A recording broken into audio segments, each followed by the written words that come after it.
a lot of my friends are comedians. I'm a comedian too, by the way. I was...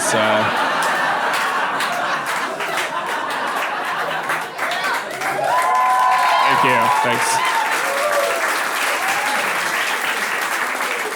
But I was talking to one of my friends recently. He told me he resents other comedians if they're doing too well. I'm like, do you ever resent me? He's like, no, you're fine. And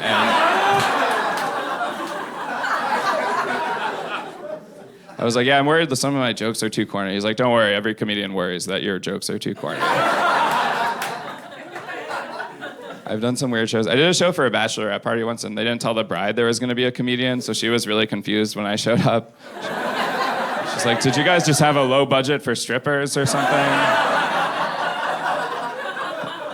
Like, they didn't have a microphone. They had a penis straw, which doesn't really amplify her voice. And there was, like, an older lady hitting on me after the show, but she was a lot older than me. Like, not like a cougar, but like a saber-toothed tiger, I guess.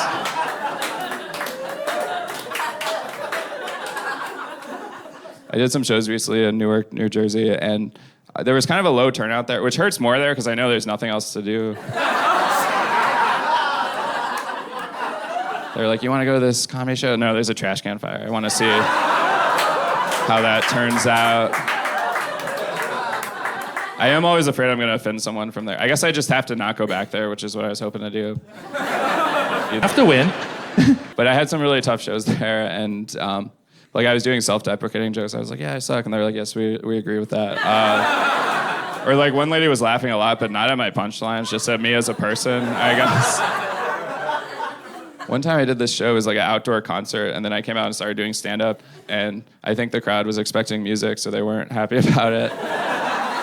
Someone threw an apple onto the stage, and I don't think it was like to help me out nutritionally. I think they were just encouraging me to leave. I felt like I needed a cool comeback for someone throwing an apple. I didn't know what to say. I was like, oh, there's an apple. That's all I came up with.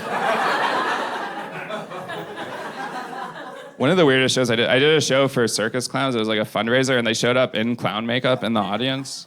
But they were also a really tough crowd. That's really confusing, because like, it looks like they're smiling, but they're not. At one point, one of the clowns stood up to leave. I just ended the show so I could say I got a partial standing ovation.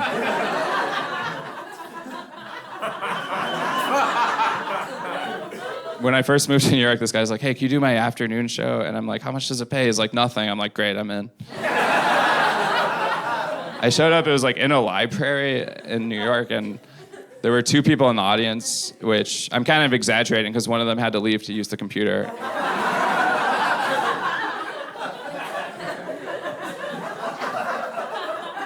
So I went on stage. I just had to like say my jokes to one person, and then right away, like 2 librarians came in. They were like, hey, it's 4:30, we're closing, so you have to wrap up the show.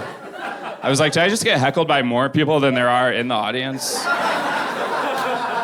Can I at least check out a book on overcoming depression or something?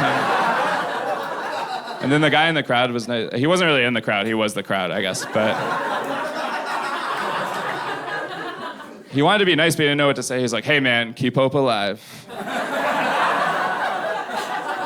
And that's not really what you want to hear after doing comedy. Like, you're hoping someone will be like, that was hilarious. Not like, oh, there's a sense of hopelessness.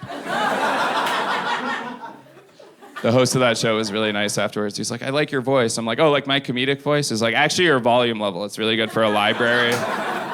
So.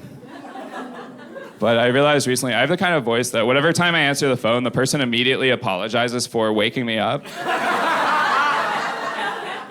I have to be like, I actually wasn't asleep. I'm in the middle of a workout right now, so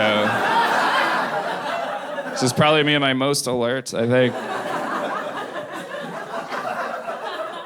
My first paid gig, I was supposed to like go out and warm up the crowd. I'm not really good at warming up a crowd. Usually they bring me in if the crowd's too good and they want to like cool things off a little bit. I ended up getting replaced halfway through the show, and then a few years later, I got to go back and headline the comedy club, and the owner was like, I thought it was so cool that even though you got fired, you just have to comedy and get better. I was like, actually, I had to stay because one of the other comedians was my ride home.